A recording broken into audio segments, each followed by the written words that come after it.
Hello, everyone. Good evening. We're going to get started now. Thank you so much for joining us. My name is Katie Gee Salisbury. I'm a first-term board member at SAPAAC, Stanford Asian Pacific American Alumni Club.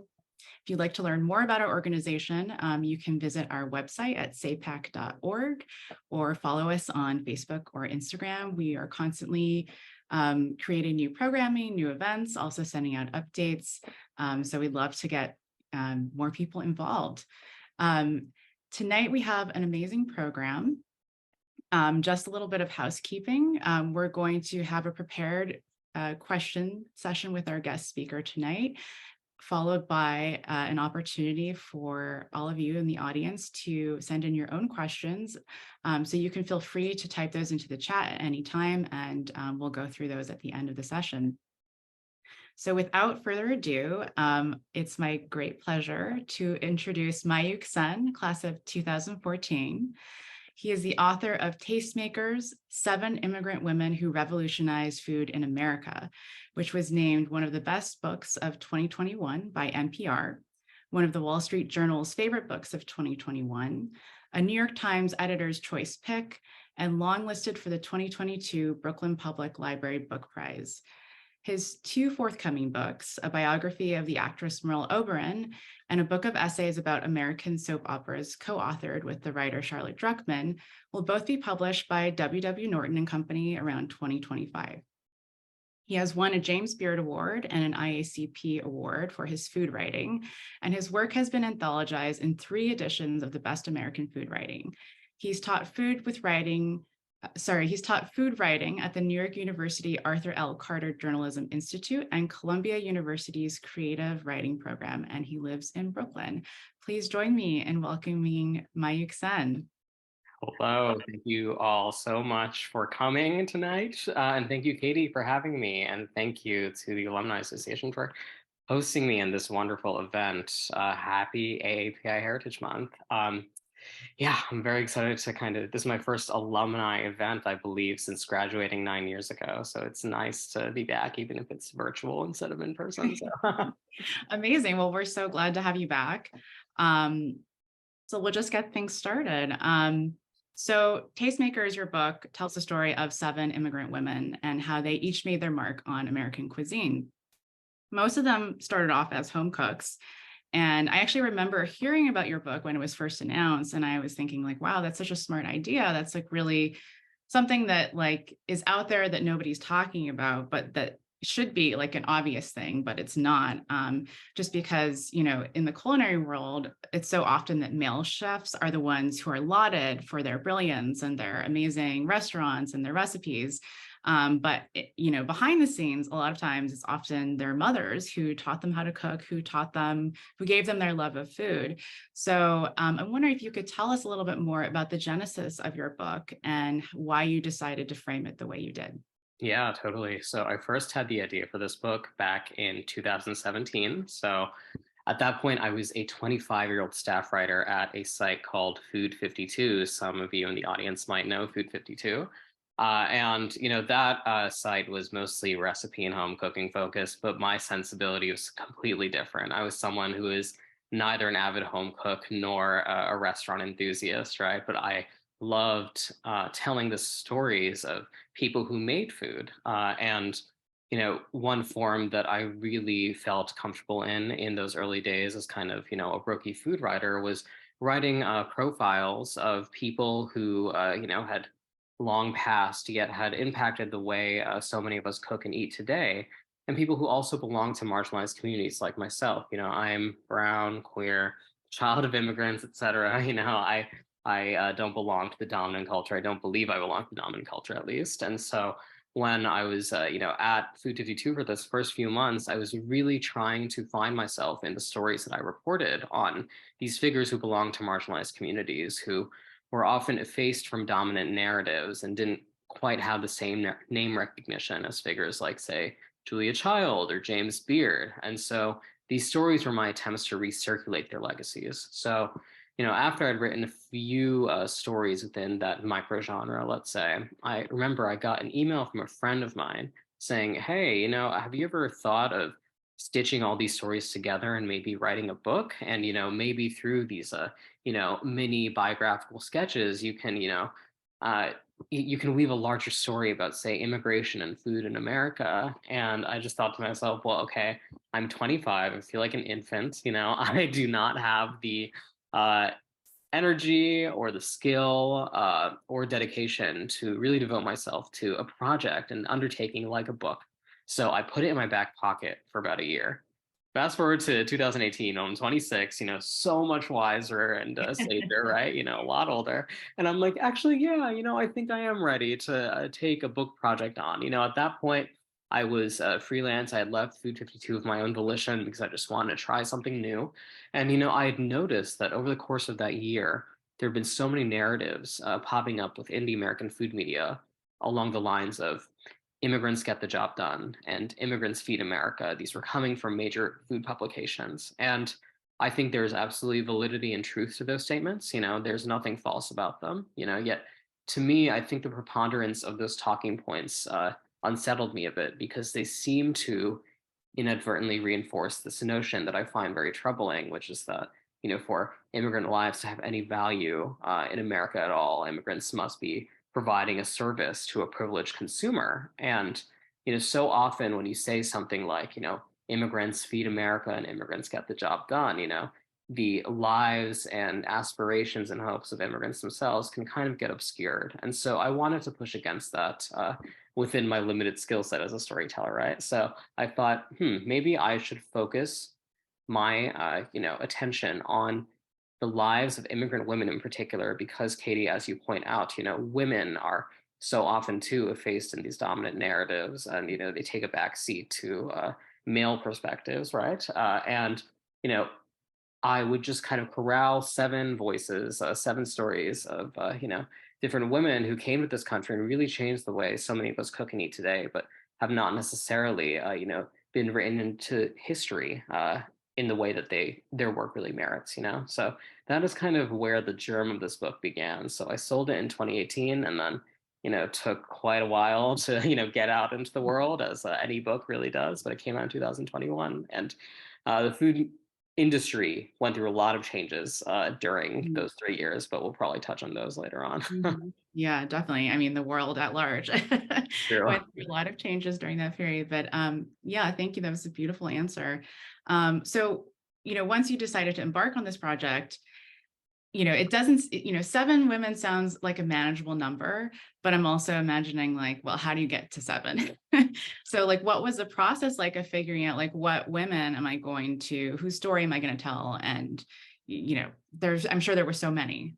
It was a very, very tough process. And I will say that the seven women who were in my initial book proposal that I sold in late 2018 are not the same seven women who ended up in this book. And that's due to a variety of circumstances. But the way I went about finding different potential subjects, is kind of two-pronged. So at first, I searched the term the Julia Child of, just that in quotes. So Wow. let me explain to everyone who might be like, why do you do that? So throughout history, so many, figures, especially women in the culinary world, have been called the Julia Child of their respective, the cuisines of their respective countries of origin. So the great Southern chef Edna Lewis, for example, has been called the Julia Child of the South, and Marcella Hazan, who's the maven of Italian cooking, who's in my book, she has been called the Julia Child of Italy, right?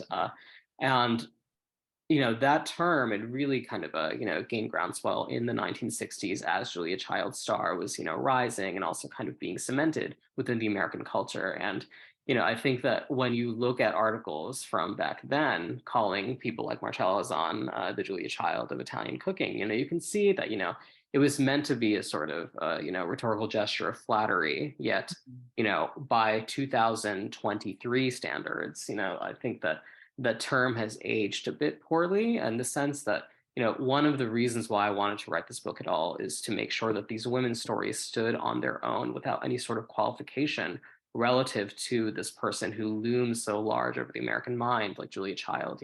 So many of these women do not need that sort of qualification for legitimacy. And so I found, just searching that term, surfaced so many names of women who've been called the Julia Child of India and the Julia Child of Jamaica. And I want to say, okay, that's something I'm going to try and rectify so that people do not call this woman the Julia Child of her respective country of origin or region of origin ever again.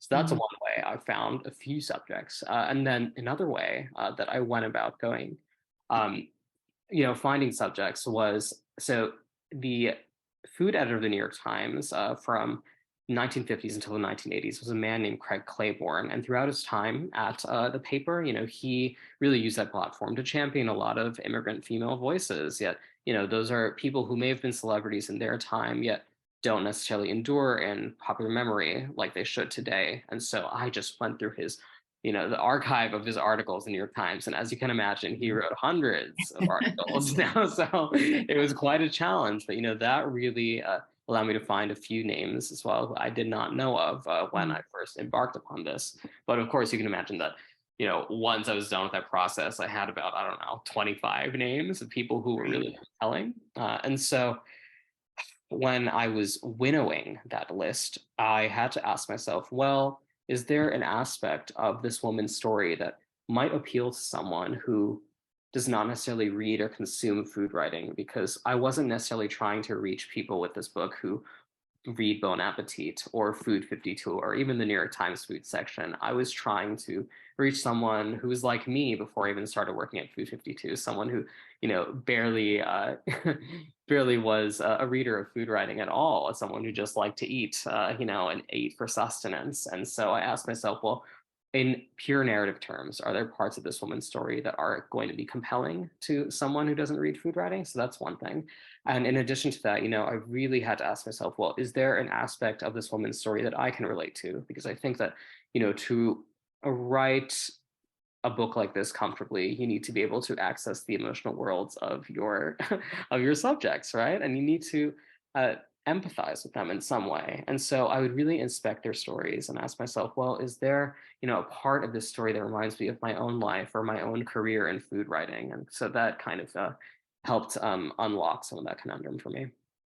Was there I wonder if you could tell us about maybe one of your darlings that you had to kill, one of the women who was in the proposal who came out and who took her place. Yes, yes, totally. So one story I really hated to part ways with was that of Desta Bayru, who was an Eritrean-born chef and was the chef of the first Ethiopian restaurant in Washington, D.C.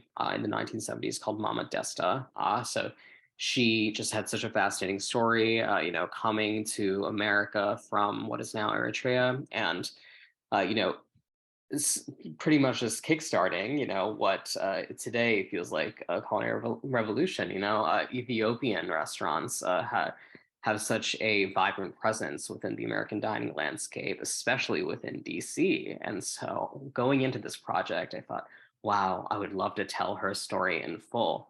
But one of the challenges of trying to write her story in a way that felt full and complete and was truly going to honor her labor was, Mhm. finding sources that presented her speaking in her own words because she's no longer alive, right? And so what I had to do for a lot of these women's stories is, and we'll talk about process, I'm guessing in a few minutes, but I really needed to find as many interviews with them as I could, or memoirs that they had written, or letters, and so on and so forth, so I could kind of get a sense of how they communicated with people and how they wanted the world to see them, right? But with Desta Bayru, her facility of the English language, to my understanding at least, she was not super comfortable speaking in English, right? And so she very rarely gave interviews to the press, and she did not have any surviving next of kin whom I knew of, right? And so that was really tough to say, you know what, like I want to do justice to her story, but I do not want to give her short shrift within this book. And I don't want my readers to feel as though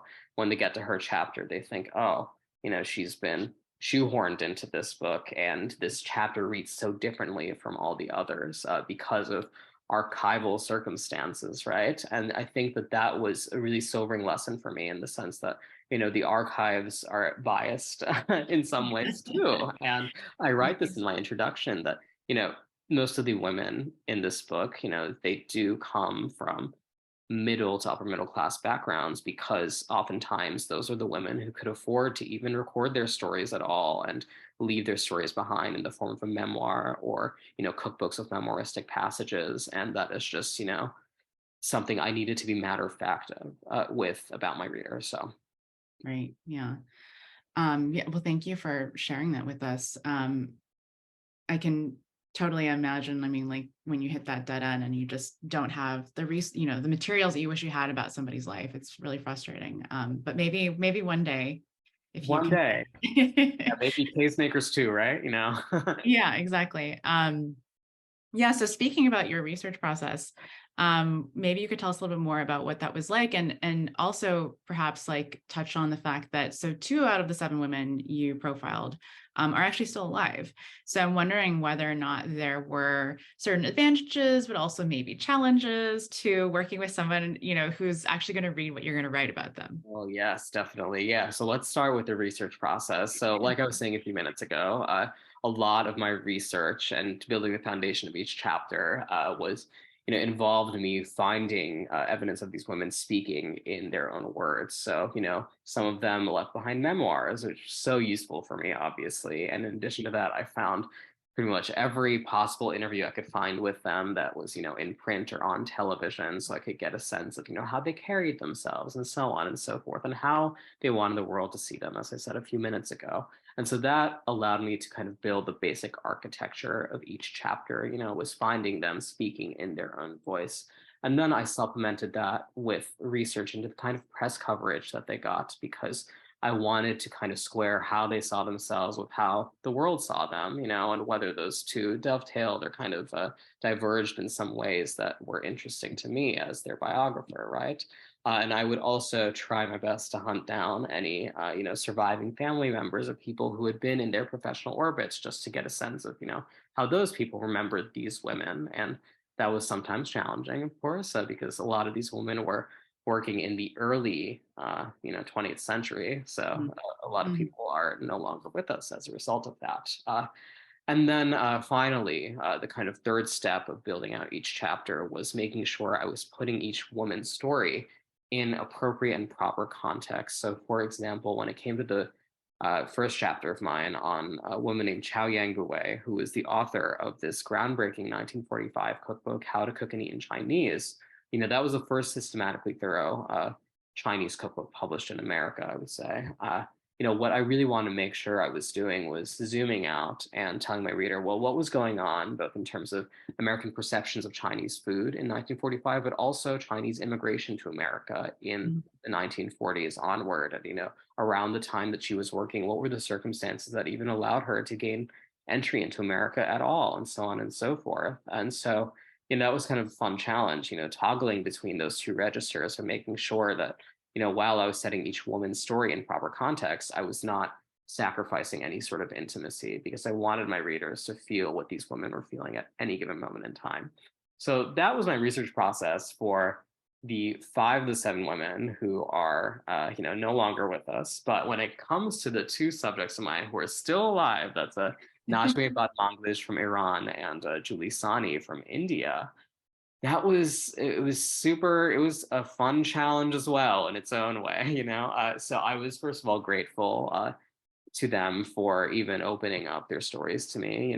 They were super receptive to me, just spending hours upon hours with them, asking them about their stories and their lives. And they were so cooperative with me, which is, biographer's dream, certainly. And, going into this book, I thought, it'd be interesting to break the monotony in my head for me as a writer to write about subjects who are still alive, because otherwise, when you write these sorts of biographical sketches, especially posthumous ones, you run the risk of maybe things feeling rote, and you feel as though you're almost kind of it's paint by numbers, the writing process. And I wanted to make sure that I was keeping things exciting for myself as I wrote this book, right?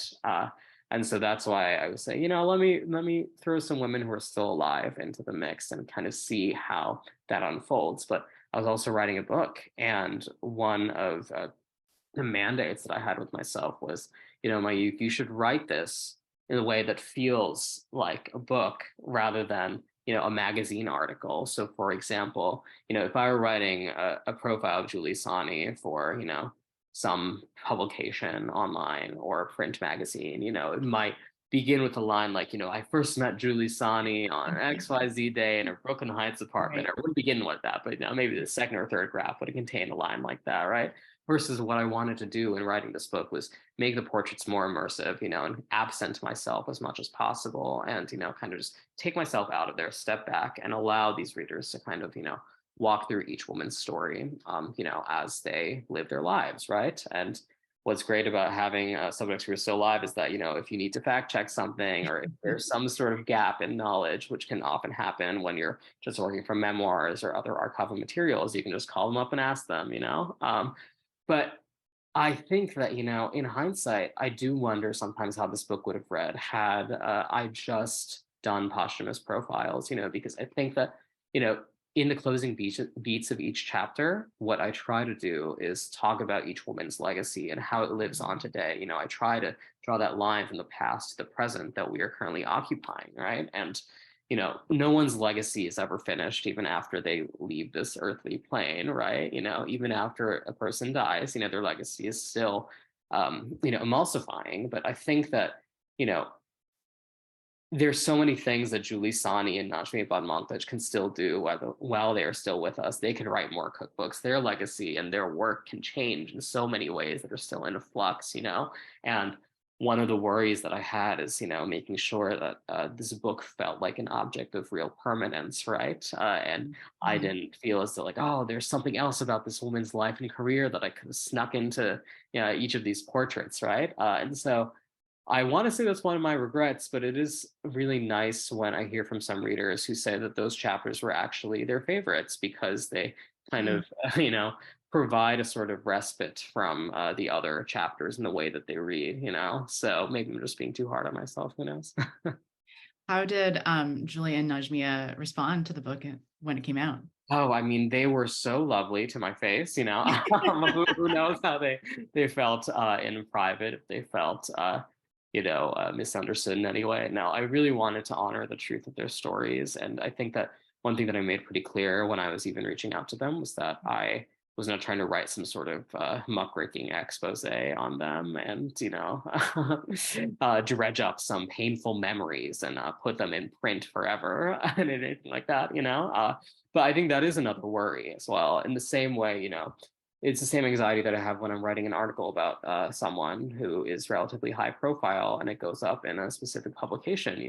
You do worry that they might take umbrage with some aspect of the way that you told their story, even if you're trying to do your journalistic due diligence.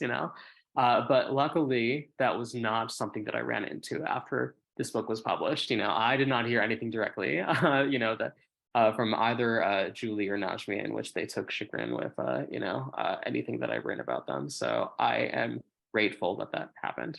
Yeah, no, that's wonderful. I mean, I think the amazing thing about you having written about people who are still living is that your book has an opportunity to kind of also impact their lives and their legacy while they're still living, right? To bring more attention to them.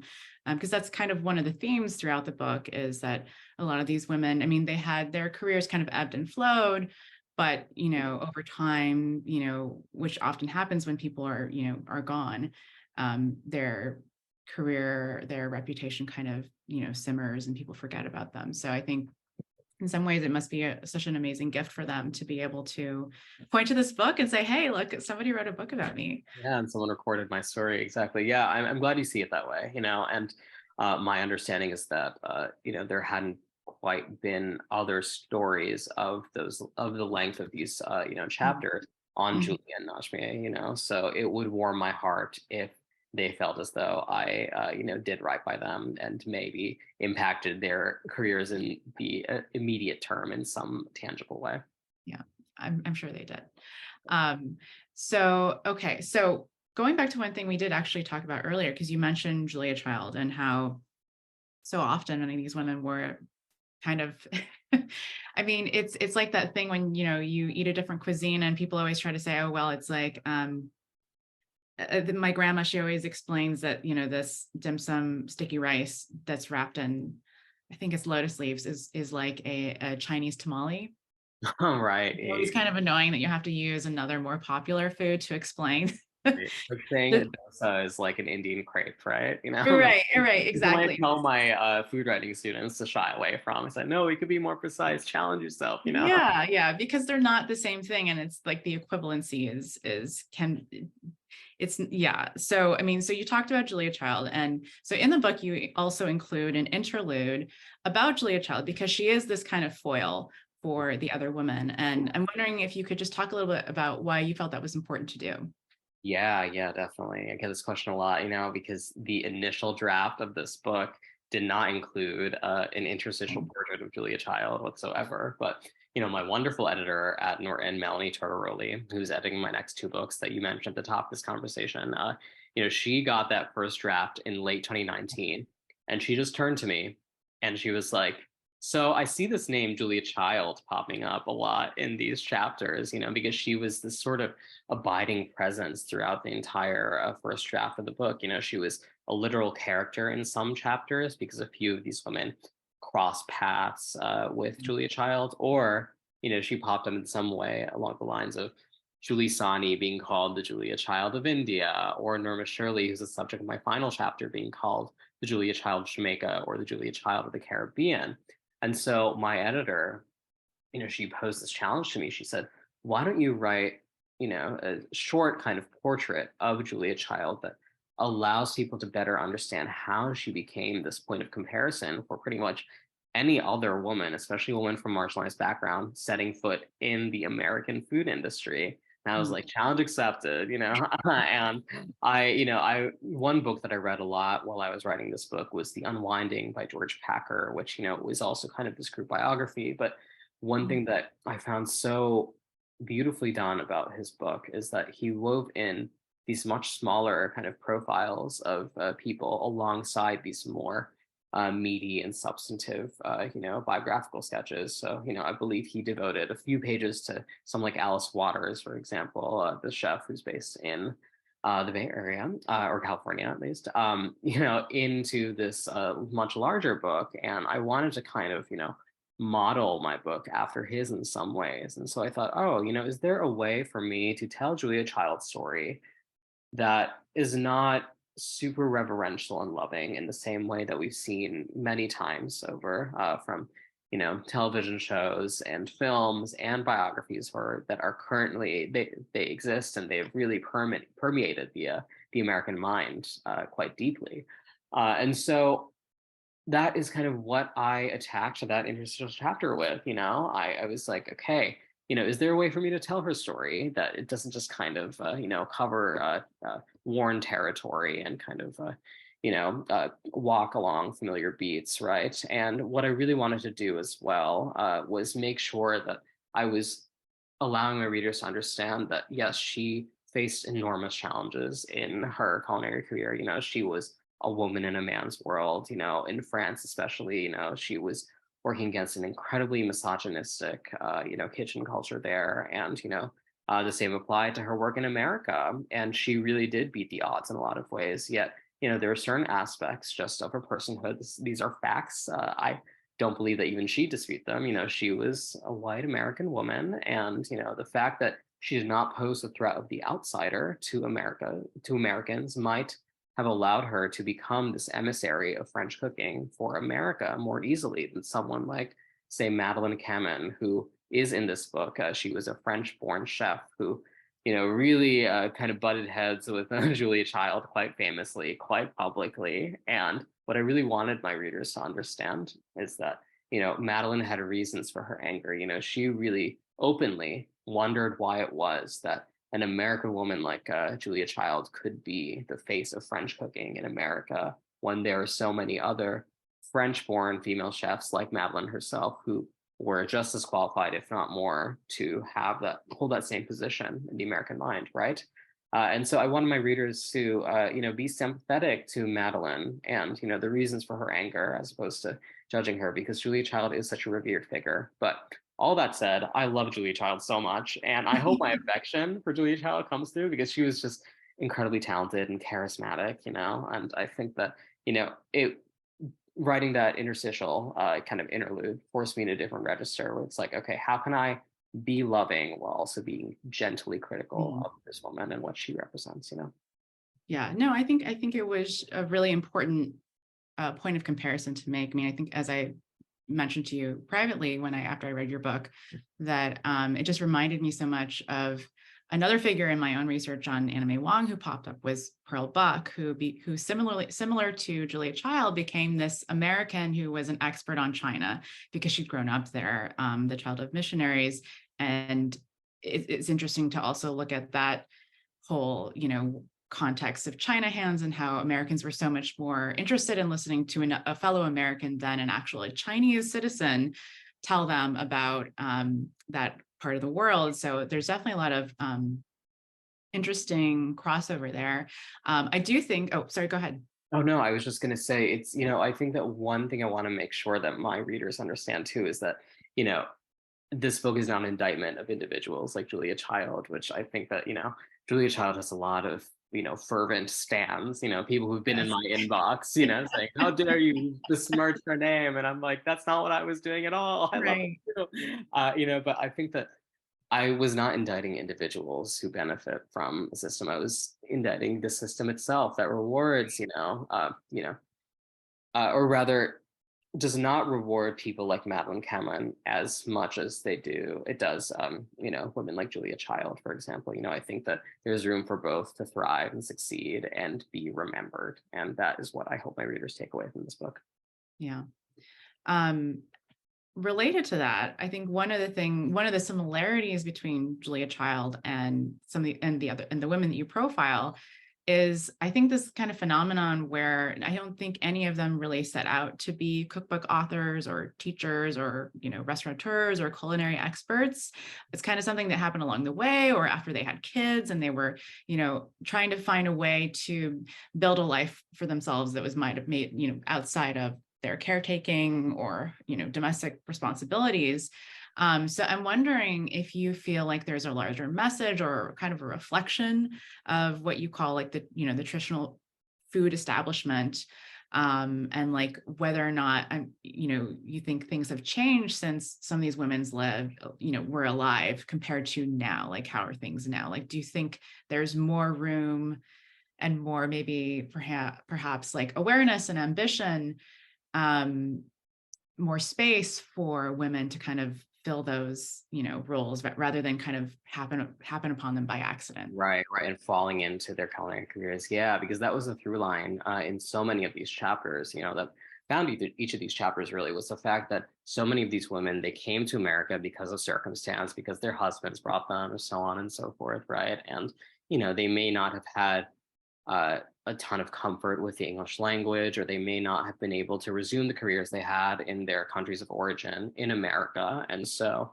they were kind of left to their own devices and maybe caretaking, as you said, for children, at home in the domestic realm. And so they decided, well, cooking is something that would provide me purpose and maybe allow me to reconnect with this home that I miss so dearly. And through that, they realized that cooking was something that could provide them more than just mere day-to-day sustenance. It could, allow them to make a living and establish themselves, in terms of their own careers, right? Versus today, in 2023, I see so many people, not just women, but, people from all kinds of marginalized backgrounds who really aspire to a career in the culinary world, whether it's as food writers or chefs or restaurateurs. And I think it's because they see and they understand that, although this industry, the food industry, for lack of a better term, at the risk of sounding essentialist, it is still heavily male dominated, and there are a lot of barriers to entry if you belong to a marginalized community. But it's certainly more forgiving than it had been in the eras that these women were working in. And I think that that's one thing I want my readers to take away too, is that these women did really blaze a trail, and so many of them faced, this really toxic kind of alchemy of sexism, of course, sometimes just garden variety sexism, right? Which is just horrific to read about now, with kind of today's eyes, and, xenophobia and racism and so on and so forth that, may have made them feel as though there wasn't really a place for them to thrive because the food establishment was so gate kept. And it is still gate kept in many, many ways. And I think that the very public controversies in food media 3 years ago with publications like Bon Appetit and Mm. The Los Angeles Times food section, excuse me, kind of reminded so many of us of that, where we see that a lot of people's stories are not being represented in the pages of a lot of these publications, and sometimes it has to do with alleged bad behavior at the very top of the mastheads of these publications, right? And so there's a lot of change that still needs to happen, certainly, but what does really make me smile is, when I teach food writing, for example, I come across so many students who have wanted to do this their entire lives. And that's something not even I, knew was possible growing up. I was born in 1992. I didn't know that people, I'm young, right? But I didn't know that people really aspire to be food writers or, work in the food industry in some capacity like that, and yet I see so many young, bright, brilliant minds wanting to make a space for themselves in this industry. And, I do think it is a lot more possible than it was in the time that these women were working. So I have one more question for you before we open it up to the audience. So you and I first bonded over both being biographers of Hollywood stars, which is kind of unique category to be in. I've been working on this book about Anna May Wong, and one of the other people who's popped up a lot in my research was Merle Oberon. So I was super excited, to learn that you're also writing a biography about her. So I wonder if you could just tell us a little bit about the book, and for those who are not familiar with her, what her story is, and how you're really hoping to dispel some of the misinformation that's out there about her. Yes, thank you for mentioning that. First of all, I am so excited for your book on Anna May Wong. My goodness, I should tell the audiences that I've been a fan of Katie's writing for quite a few years now. I first read this piece of hers in The Ringer, and I forget what the headline is, but you should all just search her name, The Ringer, after this and find it, because it's a really stellar piece. And so I'm really happy that you are writing a book on Anna May Wong, who is was such an extraordinary actress and so significant in so many ways. So Merle Oberon, for those of you who are not familiar, she was an Indian-born old Hollywood actress who was the first Asian actress ever nominated for the Best Actress Oscar back in 1936. So decades before Michelle Yeoh became the second to ever be nominated and then eventually win for Everything Everywhere All at Once earlier this year. And Merle Oberon, her mother was South Asian and her father was white, yet throughout her lifetime, she passed for white and she concealed her South Asian identity because when she began her career in movies in the UK and then later America in the early 1930s, studio heads, figured that, a mixed race woman could not succeed whatsoever in the same way they saw Merle Oberon could succeed. If people knew that she was South Asian. So instead, they concocted this backstory for her that was essentially forced upon her that, she was really a white woman from Tasmania. And, there's so much suspicion surrounding her, when she first came to the British film industry and then later in Hollywood about the fact that, her mother may have been South Asian, that she actually might be mixed. And, she faced a lot of challenges, but there has only, to my knowledge, and hopefully it's not changed in the next few years before my book's out, there is only one biography of her that currently exists, and it's from 1983, and it was co-written by two authors, Charles Hyam and Boyne Mosley, and the former, Charles Hyam, is someone who a very quick Google search of him will reveal that, he sometimes played fast and loose with his facts. And I will leave it at that. Read the details, the lurid details of how exactly he played fast and loose with his facts in his biographies. But, it always upset me that, the only biography that exists of someone who was so incredibly significant to the history of representation within Hollywood and the entertainment industry, is all the way from 40 years ago and written by someone who may have introduced fictions that are now Mhm. presented and accepted as fact when it comes to her Right. story. And I have been fascinated with Merle Oberon since childhood. I was one of those dorky teenagers who would hoard, back issues of Entertainment Weekly. I was obsessed with the Oscars. I would memorize every Best Actress nominee for the Oscars. In high school, and that's how I came across Merle Oberon's story. And by that point, it was well after her death. The truth had come out that she was not actually a white woman from Tasmania, but she was a South Asian woman who was raised in Kolkata, which is the part of India where my family is from. And so I always wanted to write a biography of her. And you know, after I wrote Tastemakers, I thought, well, maybe this is the time for me to just take that chance. Rather than locking myself into food. And Mhm. I'm really grateful to Tastemakers because it did allow me the opportunity to write this book that I've been dreaming about for so long. At long last. I'm working on this, and there you can imagine that there's so many challenges embedded in this undertaking. Kind of I'm now dealing with a woman who lied constantly about her own Mhm. life, and it was for her protection. Because Right. if she were exposed, quote unquote, her career would have been ruined, her life would have been ruined. And I don't know that a lot of people have compassion for that today. Just seeing a lot of the coverage of Merle Oberon in recent months as a result of Michelle Yeoh's historic and well-deserved nomination and later win, it really disturbed me just to see people say that Merle Oberon didn't count as Asian Mhm. because she Mhm. didn't publicly claim her South Asian identity. And I just asked, what did you want her to do? Look at history, look at the time and context in which she was existing and living. I think the fact that, to me, she is a survivor. And that is how I want to frame her story in this book. So, I'm chugging along. Hopefully, it will be out in 2025. But that is kind of where my mind lives right now. And, Yeah. I'm sure you can relate as someone who you turned in the final manuscript. So Yeah, congratulations. no, absolutely. I mean, I'm so excited for you, and can't wait to like mark the release date on my calendar. She's such a fascinating person, and I completely understand your perspective, because having also spent so much time in research from 100 years ago, it's really hard to explain to people just how different things, I mean, like racially things were. Like it's almost hard to imagine. And just the stuff that you see printed in everyday newspapers, or like you would get canceled today for saying that out loud. Oh, So totally. I mean, I could fill, I think, 3 books with every mention of Merle Oberon that calls her exotic Merle Oberon or Oriental Merle Oberon, right, rather. or the Eurasian, or Right? yeah. And Yeah. a lot of other things that no one should say out loud in 2023. Let's just say that. But we're totally in common parlance back in 1930s and 40s. So Mhm. Yeah.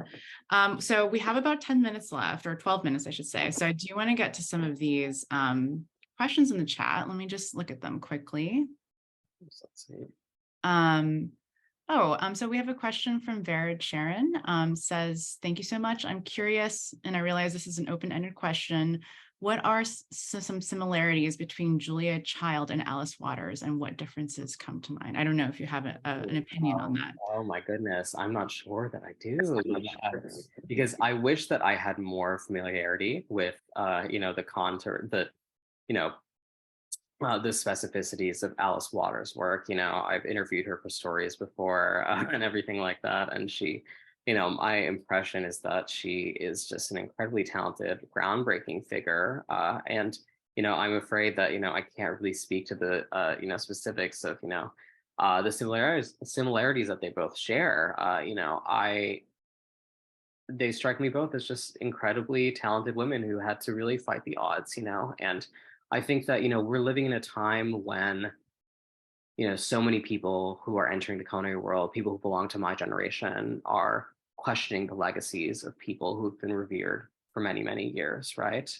And I think that as those reassessments happen, what I want to make sure that, we are all understanding, reminding ourselves of is that, it's not the individuals, but it's the systems that uphold them and uplift certain voices over others that really deserve more scrutiny than the people who are just trying to survive within it, because my understanding of Alice Waters is that, she faced enormous challenges in similar ways to what Julia Child faced, fighting sexism and, ageism also, entering the American food industry from the 1950s onward. So I'm so sorry that I can't speak more to Alice Waters' legacy. Maybe in another book. Exactly. We'll Yeah. see.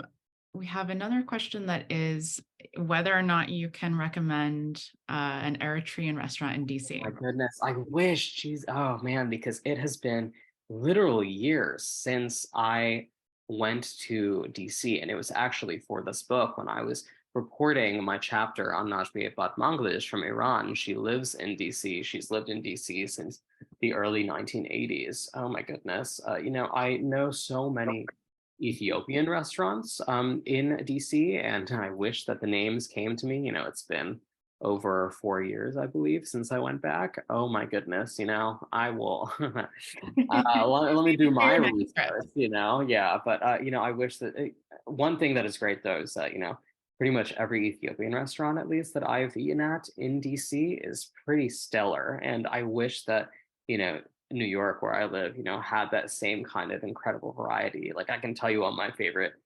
Ethiopian Eritrean restaurants are in New York, like Buna Cafe, for example, in Brooklyn is really wonderful. It's all vegan. I'm plant-based, so it's great. That's wonderful. But I hope that I can come back to, or go back rather, to the DC area and give you a proper answer to that question, because it's just simply been too long. Okay, we have another question from James Prince. He says, I'm curious about the extent to which the women profiled in Tastemakers sought validation from their own native cultures and communities, or culinary authorities there in their work. In light of pressure, I assume they face to adapt their recipes for American cooks and readers unfamiliar with their cuisines, and risk perception of losing authenticity or dumbing down recipes and techniques. Was this a balance they struggled with or tried to strike? Yeah, yes. That was one of the most fascinating parts of writing this book, is that a lot of these women had different aims in terms of whom their imagined audience was. And what I try my best to do was understand that rather than kind of judge. So for example, the subject of my second chapter, Elena Zelaya, she was born in Mexico, and her cooking was pretty proudly assimilationist. She did not hew, solely to tradition. She allowed herself to be flexible and also accommodating to dominant American tastes. So, for example, she would sometimes reduce the spice levels in a few of her dishes, or she would even borrow ingredients from other non-Mexican or non-Spanish cooking traditions. So, in her later cookbooks, for example, you see her, some arancini recipes, and you see some Japanese-inspired recipes as well, ones that are not purely just distillations of her Spanish heritage by way of Mexico. So, and versus there's a few other women who really felt as though, they were cooking for their own people, and, the people who came from the same countries from which they immigrated. So you really see that very prominently in the stories of the final two women in my book, Najmi Batmangalish and Norma Shirley. So Najmi Batmangalish, she was from Iran, and she came here as a refugee, following the Iranian Revolution of 1979. And, this landmark cookbook that she wrote in the mid 1980s called Food of Life, she initially wrote it for her sons, her two sons, whom she feared would never be able to set foot on Iranian soil. And by that same token, she also wanted to, with that book, reach people who were like her, people who may have had to leave Iran because of political circumstance, and they may have found themselves in America or another English-speaking country, yet they may have missed the taste of home and sought a way to reconnect with those tastes through that kind of book. So she was writing for her own people, and as a sort of happy accident, what happened was that her book ended up reaching a much wider audience and reached people like myself who, I'm not part of the Iranian diaspora, yet, I treasure her book, obviously, and so many others are in my same boat. They are not of Iranian origin, yet, they really, really look to her book as a resource. Yet, she wrote with the intention of just reaching her people. And along similar lines, someone like Norma Shirley, who's the subject of my final chapter, she was born in Jamaica. She had a career in the US in the 1970s and early 80s cooking. She cooked in a restaurant in the Berkshires and then later came to New York, tried to, begin her own restaurant, which was going to be French cooking with a Jamaican accent, I believe she called it. But then she couldn't find investors. She couldn't really get it off the ground. So instead, she worked as a caterer and food stylist until she decided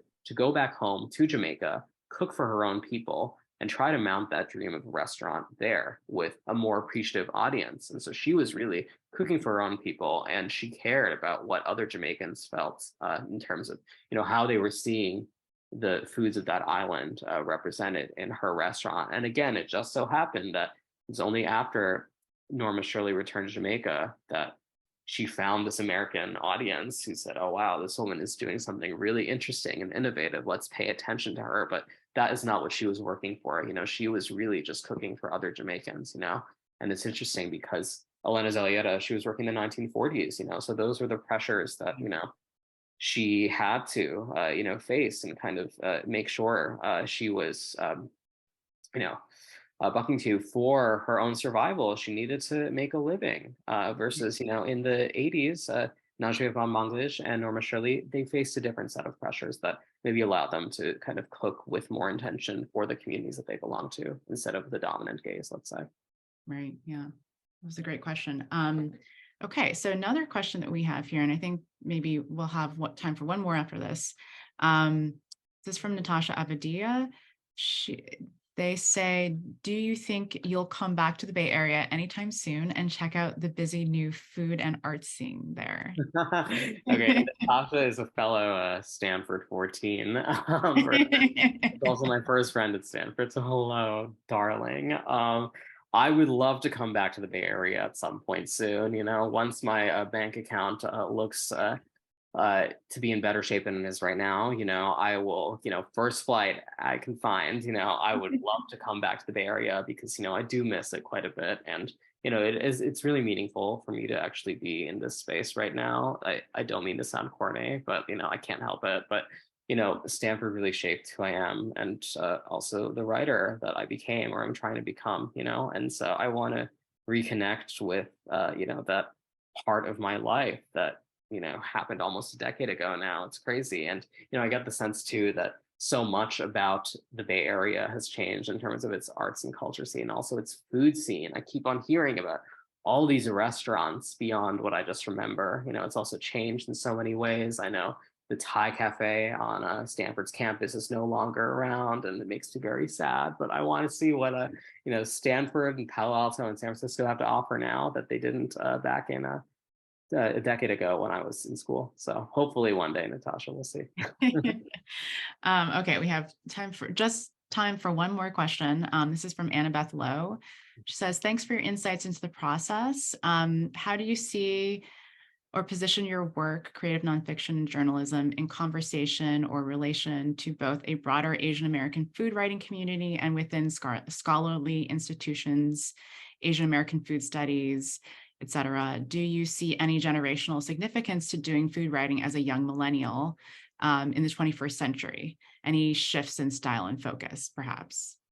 Yeah, totally. First of all, there's so many scholars, especially Asian and Asian American scholars, whose work I admire tremendously. In addition to the two you just named, there's Krishnendu Ray, who is at the NYU Food Studies program, who, his book, The Ethnic Restaurateur, it really did shape so much of my thinking and approach regarding immigrant labor in the food industry in America. And so I think that, the audience I write for, I want to make sure that, at the risk of, this is a dangerous word to use, so forgive me in advance. But, I do want to make sure that my work is accessible, quote unquote. And, when I write for someone like my mother, someone who did not grow up speaking English, someone who grew up in a village, right? But I hope that when she reads me, she will be able to understand, what I am writing. And I think that having been in some academic spaces before,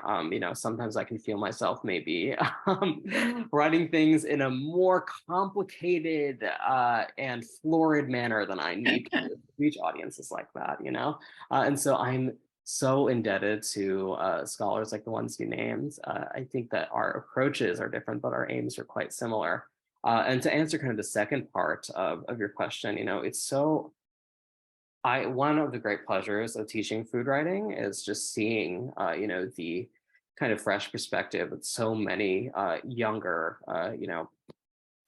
folks are bringing to food writing, because I came from a kind of school that thought erroneously that there's kind of one way, excuse me, to be a quote unquote food writer, capital F, capital W, right? You had to be very MFK Fisher. You had to be very descriptive when describing food as an object. And what I've seen, what I've noticed, in recent times is, more food journalists, especially ones who belong to my generation, I'm 31 at this point, are really turning their attention to the people who make food, and the specificity, excuse me, of that kind of labor, and making sure that, food writing does not just whet the appetite in some way, but rather, it allows us to kind of better understand a person and the culture to which they belong, and so there's so many other food writers I admire, just their abilities.